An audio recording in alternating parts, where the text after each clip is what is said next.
जवानी पे मार होता है बड़े बड़े बाहुबलियों में।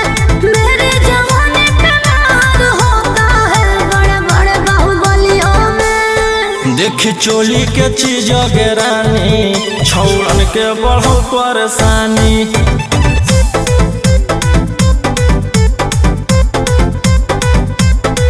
देखी लहंगा के चीज गे रानी, छौड़न के बढ़ो परेशानी।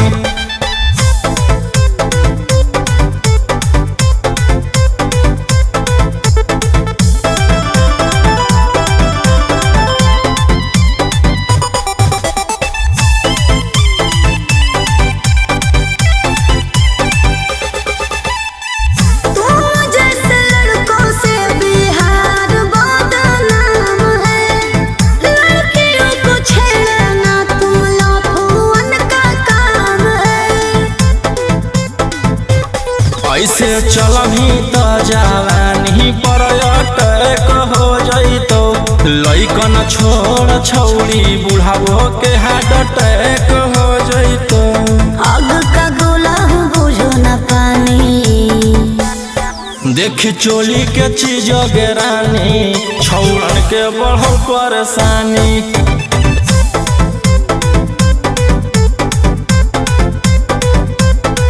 देखी लहंगा के चीज गे रानी, छौड़न के बढ़ो परेशानी।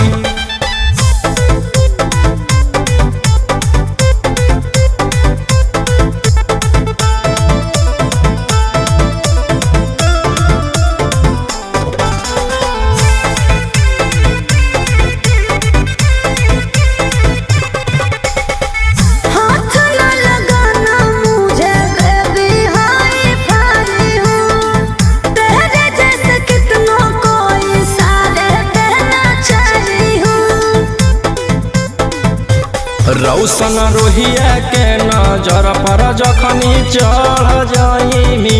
आयुषवा फेर देतौ हाथ तो छौड़ी तर जाइमी। रोहित न करो छेड़खानी। देखी चोली के चीज गे रानी, छौड़न के बढ़ो परेशानी।